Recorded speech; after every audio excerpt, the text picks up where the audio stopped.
नमस्कार दोस्तों, मैं प्रशांत कुमार आपका स्वागत करता हूं PKPSTRG एकेडमी यूट्यूब चैनल पर। दोस्तों, पिछली कक्षा में हमने पढ़ा था लवणता के बारे में। लवणता क्या है, इसको प्रभावित करने वाले कारक और इसका स्रोत कहाँ से था। ठीक है, हमने पिछली कक्षा में ही जो देखा था लवणता का वितरण, लेकिन टॉपिक पूर्ण नहीं हो पाया था। अब मैं आपको बता दूँ लवणता के वितरण में हमको क्या क्या पढ़ना है। हमें लवणता के वितरण में पहले पढ़ना है गोलार्धीय वितरण। ठीक, उसके बाद हमको पढ़ना है अक्षांश वितरण। अक्षांश वितरण को हम कहते हैं क्षैतिज वितरण। ठीक, तीसरा हमको लंबवत वितरण पढ़ना है। चौथा क्षेत्रीय वितरण। क्षेत्रीय वितरण से तात्पर्य मेरा ये है कि भारत में किस क्षेत्र में लवणता अधिक है, अमेरिका के किस क्षेत्र में लवणता अधिक है, टर्की के किस क्षेत्र में लवणता अधिक है, इसके बारे में हम जानने की कोशिश करेंगे। देखना दोस्तों, ये जो पीटी के पॉइंट ऑफ व्यू से बहुत इंपॉर्टेंट चैप्टर है, आपको पढ़ना ही है। पीटी में आएगा बहुत। यदि मैं इसमें थोड़ी सी इसकी विशेषताएं जोड़ दूँ और इसको आलोचनात्मक यदि मैं अध्ययन की बात करूं तो फिर किसका बन जाएगा टॉपिक, ये बन जाएगा मेंस का। तो दोस्तों, वीडियो शुरू करने से पहले मैं आपसे चाहूँगा कि आपको केवल 3 काम करने हैं। पहला काम करना है इस चैनल को सब्सक्राइब, यदि आप बाकायदा नहीं हो तो। यदि नहीं है तो आपको दूसरा काम करना है इसको लाइक, यानी कि वीडियो को लाइक करना है, और तीसरा काम करना है शेयर। ठीक है दोस्तों, चलो जी, ये बात थी हमारी इसकी। हम पहले पढ़ते हैं गोलार्धीय वितरण। गोलार्ध देखना दोस्तों, हम जानते हैं पृथ्वी पे हमारे 2 गोलार्धों में वितरित है, यानी कि बटी हुई है। विभाजन जो है पृथ्वी का कौन कौन से में, दो गोलार्धों में। पहला उत्तरी गोलार्ध, उत्तरी गोलार्ध, और दूसरा है हमारा दक्षिणी गोलार्ध। दूसरा हमारा है दक्षिणी गोलार्ध। ठीक है दोस्तों, राइट। चलो जी, इन दोनों को समझने से पहले मैं आपको बता दूं, मैंने पिछली कक्षा में बताया था, क्योंकि जो हमारे पृथ्वी पर जो महासागर है, इनकी औसत लवणता कितनी है, महासागरों की औसत लवणता, तो मैं लिख देता हूँ महासागरों की औसत लवणता। जैसे मैंने आपको पिछली कक्षा में बताया था, फिर भी आपको मैं समझाने की कोशिश करता हूँ। महासागरों की औसत लवणता कितनी है टोटल, ये है 35 ppt, यानी कि 35 पार्ट पर 1000। इसको 35 प्रति 1000 भी कहते हैं। ठीक है, चलो जी, ठीक है। तो अब आपको एक बिल्कुल चौंकाने वाली बात बता दूं, जो हमारा उत्तरी गोलार्ध है, ये जो हमारा उत्तरी गोलार्ध है, इसकी जो औसत लवणता है वो है 34 ppt। कितनी है, 34 प्रति 1000। ठीक है, और दक्षिणी गोलार्ध की बात करें तो दक्षिणी गोलार्ध की जो लवणता है वह है 36 ppt, 36 ppt, यानी कि 36 प्रति 1000। इन दोनों का औसत कितना आएगा, 35। अब आप सोचोगे आखिर ऐसा क्यों। पृथ्वी पर महासागर है, महासागर की लवणता समान होनी चाहिए दोनों गोलार्धों की। देखना, इसके कई कारण हैं। चूँकि आप पढ़ रहे हैं PKPSTRG के चैनल से, तो आपको बिल्कुल डिटेल से बताई जाएगी, ध्यान सुनना। इसका पहला कारण है हमारा नदियाँ। क्या कारण है हमारा, नदियाँ। देखना, नदियाँ कारण कैसे है, देखना।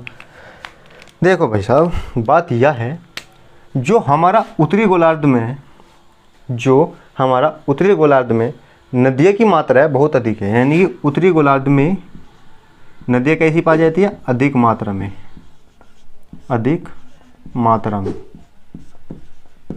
जब नदी अधिक मात्रा में होगी तो ये स्वच्छ जल कितना विसर्जित करेगी, अधिक मात्रा में, यानी कि स्वच्छ जल भी अधिक ही विसर्जित करेगी।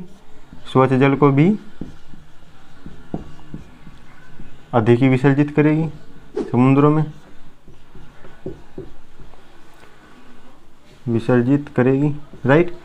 जब ये स्वच्छ जल को अधिक विसर्जित करेगी तो क्या होगा, उस क्षेत्र में आने वाले महासागरों की जो लवणता होगी वो घटेगी, राइट। बिल्कुल यही कारण था कि हमारे उत्तरी गोलार्ध की लवणता में कमी है। ठीक है, दूसरा कारण, तो दूसरा कारण आपको मैं बिल्कुल बता दूं। देखो, दूसरा कारण है मेन, वो है पृथ्वी की उत्पत्ति के साथ। देखो, यानी कि मैं कह सकता हूँ पैंजिया। पैंजिया का नाम तो आपने सुना ही होगा। ठीक है, पैंजिया। देखना, पैंजिया के द्वारा हम जानते हैं जब हमारी पृथ्वी का निर्माण हो रहा था, तो जो हमारे वर्तमान के जितने भी जो भूखंड है, जो वर्तमान के सभी भूखंड है, वो हमारे दक्षिणी गोलार्ध में स्थित थे। दक्षिणी गोलार्ध में स्थित थे। जहाँ ये स्थित थे उस भाग को क्या, टोटल कुल भाग को क्या कहता था, पैंजिया। पैंजिया, ठीक, पैंजिया।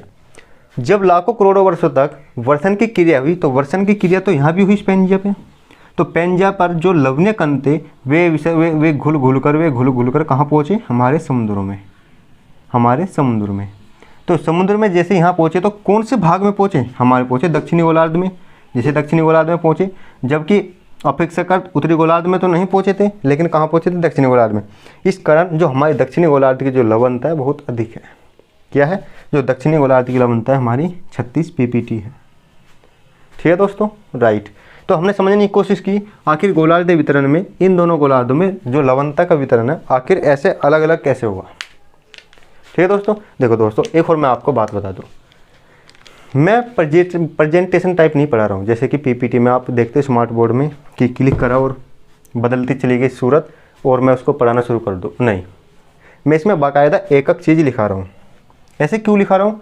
क्योंकि ताकि आपको यह अनुभूति हो सके कि आप एक वास्तविक ऐसे टीचर से पढ़ रहे हो जो कुछ जानकारी रखता हो। ठीक है दोस्तों। दूसरी बात, जब आपको नोट्स बनाने हो तो आप ऐसे ही नोट्स बना सकते हैं। ठीक है। और तीसरी बात, आपको जो नोट्स की बात चल रही, चलो मैं नोट्स ही बता दूं, तो आपको लिंक डिस्क्रिप्शन में मिल जाएगी, आप वहाँ से डाउनलोड भी कर सकते हैं। मेरे हाथ के द्वारा लिखे गए नोट्स हैं और मेरी टीम के द्वारा भी लिखे गए नोट्स हैं, तो आपको डाउनलोड कर लेना है वहाँ से। और बाकी जो मैं बात लिख रहा हूँ ऐसे, तो मैं पीपीटी बेस नहीं पढ़ा हूँ, तो आप इस चीज़ को देखते हुए मेरे चैनल को सब्सक्राइब कर देना, वीडियो को लाइक और शेयर। ठीक है दोस्तों। चलिए अब आते हैं हम अगले बात पे, अक्षांश वितरण पर। किस पर आते हैं? अक्षांश वितरण पर। चलो जी, ये रहा, मैं कर दिया रब। अक्षांश वितरण। अक्षांश क्या होता है? देशांतर क्या होता है? आप जानते हो? यदि नहीं जानते तो मैं इस पर एक वीडियो बनाऊंगा, बिल्कुल बनाऊंगा, अक्षांश और देशांतर। ठीक है। चलो जी, अब हम पढ़ेंगे अक्षांश वितरण के बारे में। ठीक है, देखना, मैं इधर एक पृथ्वी बना रहा हूँ अपनी। ये क्या है? हमारी पृथ्वी है। पृथ्वी के बिल्कुल मध्य से जाने वाली जो रेखा है, पृथ्वी के मध्य से जो जाने वाली रेखा है, इसको कहते हैं 0 डिग्री अक्षांश। क्या कहते हैं? 0 डिग्री अक्षांश रेखा। ठीक है। इसी का दूसरा नाम हमने पीछे भी पढ़ा, उसको कहते हैं हमने विषुवत रेखा। विषुवत रेखा। दोस्तों पीछे कंस्ट्रक्शन का काम चल रहा है, आप इसको छोड़ो, ध्यान यहीं रखो बस अपना। ठीक है। इसको कहते हैं 0 डिग्री अक्षांश रेखा। जैसे हम ऊपर की ओर चले गए, ये ऐसे मिलाता चला जाऊँ मैं, और ऐसे नीचे की तरफ चले गए, तो ये टोटल इस साइड और इस साइड जो हमें अक्षांश रेखा प्राप्त होगी 90 डिग्री की। कितनी की होगी? 90 डिग्री की। देखो, इस पर मैं बाकायदा अलग टॉपिक बनाऊंगा, लेकिन थोड़ा सा समझाने के लिए बता रहा हूँ मैं। ठीक है जी। चलो जी, हमने शुरू कर दिया। अब ध्यान से सुनो तुम मेरी बात, अब मैं कहना क्या चाह रहा हूँ। तो देखना, मैं यदि बात करूँ पहली टॉपिक, 0 डिग्री अक्षांश पर हमारी लवणता कैसी प्राप्त होगी? 0 डिग्री अक्षांश पर लवणता कैसी होगी हमारी? ध्यान सुनो। देख, 0 डिग्री अक्षांश पर जो लवणता होगी वह होगी हमारी 34.5 ppt। कितनी होगी? 34.5 ppt। ठीक, राइट। इतनी बात हमने जानी। 34.5 ppt अक्षांश पर, किस पर थी? 0 डिग्री पे। आखिर क्यों? यहाँ की लवणता कम क्यों है? देखना, क्योंकि हम जानते हैं जो 0 डिग्री अक्षांश है, 0 डिग्री अक्षांश पर वर्ष भर क्या होती रहती है? वर्ष भर वर्षा होती रहती है। वर्ष भर वर्षा होती रहती है।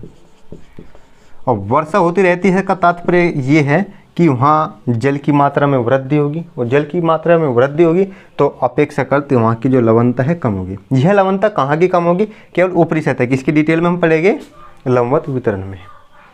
ठीक है। चलो जी, ये तो थी हमारी 0 डिग्री अक्षांश पर। चलो अगली बात करते हैं। यदि मैं दूसरी बात करूँ, दूसरी बात मैं लिख दूँ, देखना, यदि मैं 10 से 20 डिग्री की बात करूँ, 10 से 20 डिग्री अक्षांश की, अक्षांश पर लवणता 10 से 20 डिग्री अक्षांश पर लवणता क्या होगी? आप अनुमान लगे, घटेगी बढ़ेगी? ध्यान सुनना, अब देखना, 10 से 20 डिग्री अक्षांश पर लवणता पहुंचेगी 35 से 36। 35 से 36 PPT। ये जो मैं अक्षांश बता रहा हूँ ये ऊपर के भी है और नीचे की भी है, यानी कि 10 डिग्री ऊपर तो 10 डिग्री नीचे, 30 डिग्री ऊपर तो 30 डिग्री नीचे। तो ठीक है, तो लवणता होगी ऊपर से भी नीचे से भी घटेगी, वो सॉरी कितनी होगी, 35 से 36 PPT होगी। चलो जी, और तीसरी बात बताऊँ मैं आपको, यदि मैं उपोष्ण कटिबंध में आ जाऊँ तो ये यदि मैं 30 से 40 की बात करूँ, 30 से 40 डिग्री अक्षांश की, तो 30 से 40 डिग्री अक्षांश पर लवणता कैसी होगी, 30 से 40 डिग्री अक्षांश पर लवणता ये एकदम पहुंचेगी 36 से 37 PPT।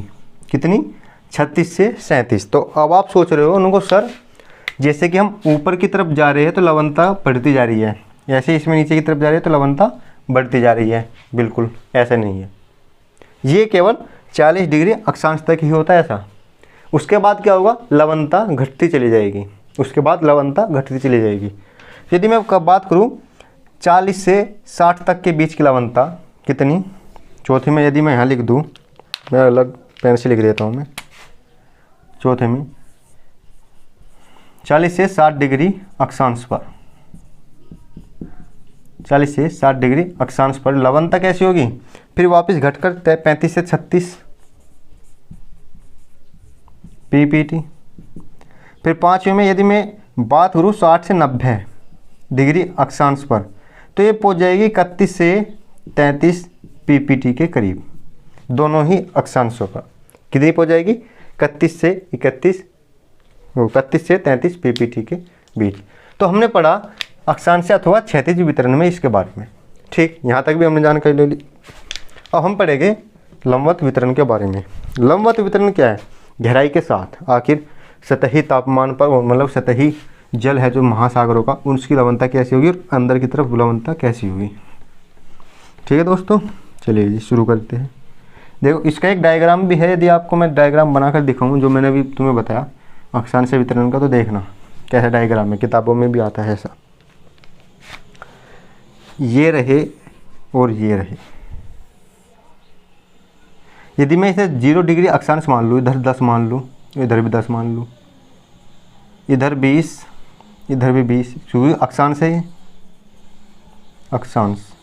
और इस साइड यदि मैं लवणता देख लूँ, लवणता तो ध्यान से देखना, ये रहा, तो सबसे जो कम लवणता है यहाँ है, इस पर मान लिया ये पॉइंट है हमारा 34.5। जैसे ये इस साइड से रखनी शुरू, यानी कि 10 से 0 से 10 तक पहुँचे तो लवणता क्या होगी, बढ़ेगी, ये रही बढ़ गई दोनों साइड, ठीक है। 20 तक गई तो 20 तक भी बढ़ी, लेकिन जैसे ही 20 तक गई तो ये कैसे हुई, घटनी शुरू हो गई। कहाँ तक, 90 डिग्री तक। ये कहाँ तक, 90 डिग्री तक। तो इस तरह ये लवणता का जो ग्राफ है ऐसा भी बनता है, ठीक है। चलिए हमने आपको समझा दिया लवणता ग्राफ में भी। फिर बता दो 0 डिग्री पर कितनी थी, 34, लेकिन जैसे ही हम ऐसे ऐसे बढ़े तो बढ़ी पहले तो, अब फिर एकदम धीरे धीरे घटती चली गई। चलिए अब देखते हैं हम लंबवत वितरण के बारे में। लंबवत वितरण,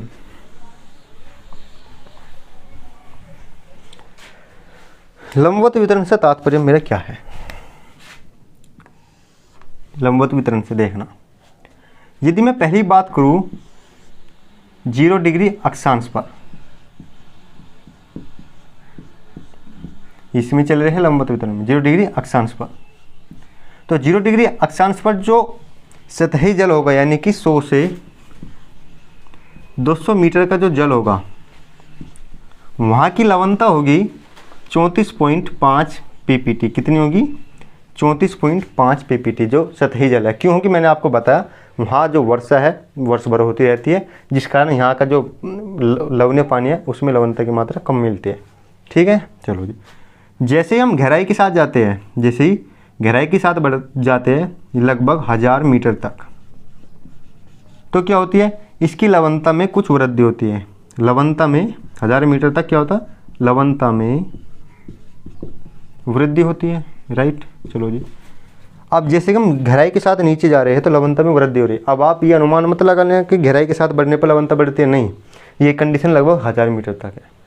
और जैसे ही ये इस घटना को कहते हैं लवणता प्रतिलोपन, ये भी लिख देता हूँ मैं, कभी आप याद न रखो तो इस घटना को लवणता प्रतिलोमन,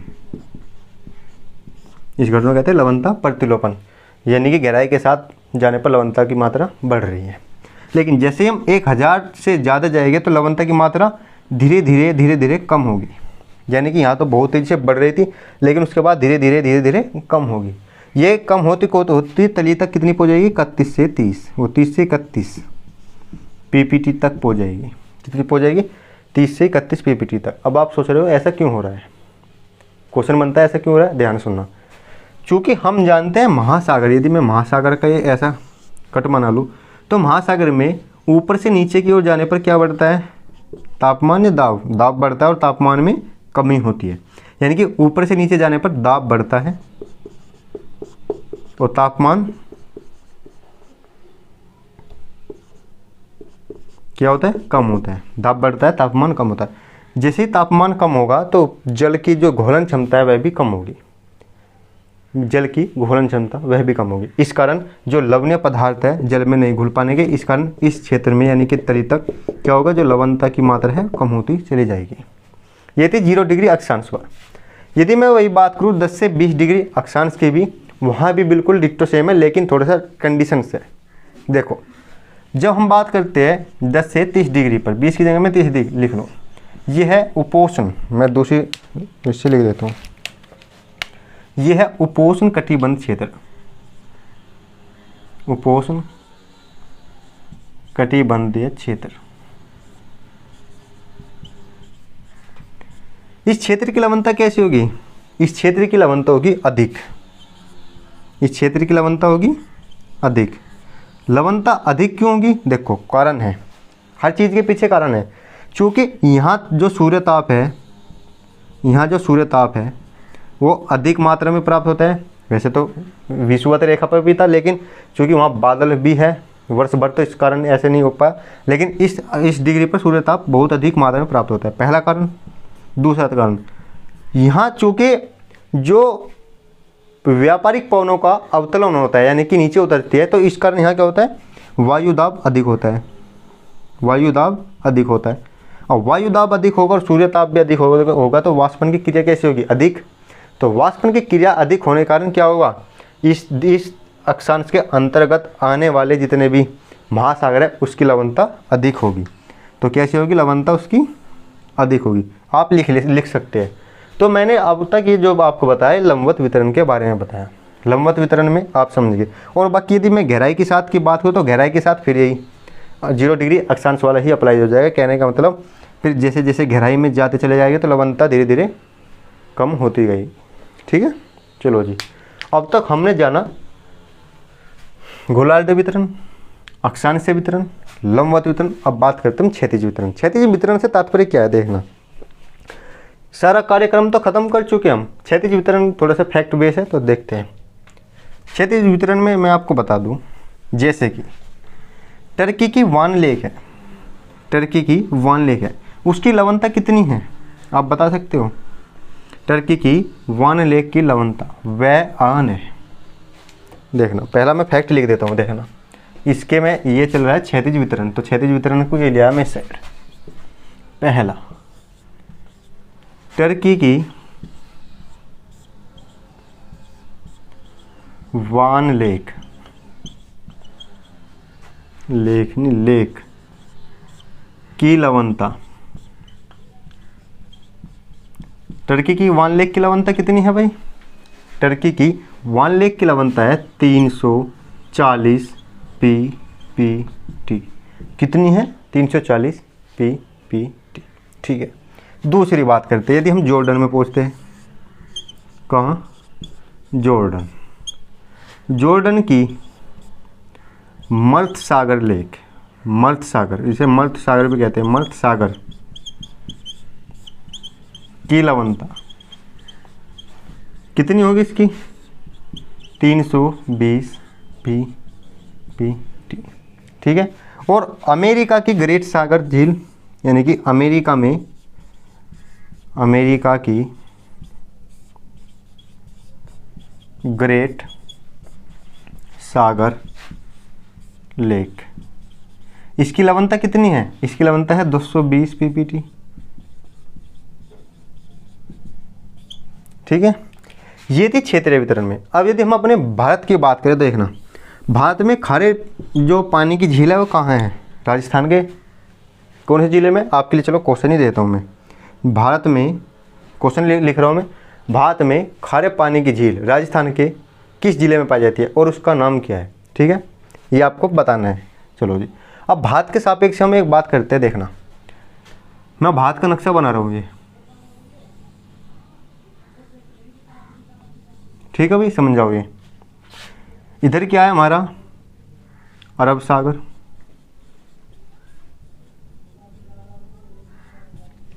और इस साइड क्या है हमारा? बंगाल की खाड़ी, बंगाल की खाड़ी, राइट। अब आप देखना चौंकाने वाली बात क्यों, अरब जो सागर की लवणता है बंगाल की खाड़ी की बंगाल की खाड़ी से अधिक है, यानी कि इसकी लवणता कैसी है? अरब सागर में जो लवणता पाई जाती है उसकी लवणता कैसी है? अधिक। किसके सापेक्ष? बंगाल की खाड़ी के सापेक्ष। इसका कारण देख लो, अरब सागर में जो नदियाँ गिरती है वे सापेक्षतः बंगाली खाड़ी में गिरने वाली नदियों की संख्या से कम है। जैसे कि यहाँ कौन कौन सी नदियाँ गिरेगी, आप मुझको उसका नाम बता देना, 2-3 है नाम। और बाकी इधर देखना, जैसे गंगा, गोदावरी, ब्रह्मपुत्र और ऐसी ऐसी बहुत ही नदी है, मेरे नाम निकल गया, इधर से कावेरी, ऐसे कितनी सारी नदियाँ, ये क्या होगी? इस क्षेत्र में जल विसर्जित करेगी, तो जिस कारण ये बंगाली खाड़ी की जो लवणता है कम होगी। और जबकि यहाँ की मात्र गिनी चुनी की 2 नदियाँ हैं, इस कारण यहाँ की लवणता अधिक है। तो दोस्तों हमने आज पढ़ा लवणता के बारे में, ठीक है दोस्तों। यदि आपको वीडियो अच्छी लगी तो इसको लाइक कर देना और चैनल को सब्सक्राइब। और दोस्तों यदि आप अपने उन फ्रेंड को जो वास्तव में पढ़ने के लिए सीरियस है तो उनमें शेयर करना चाहते हो तो शेयर कर दीजिए, ठीक है दोस्तों। इसी के साथ जय हिंद, जय भारत।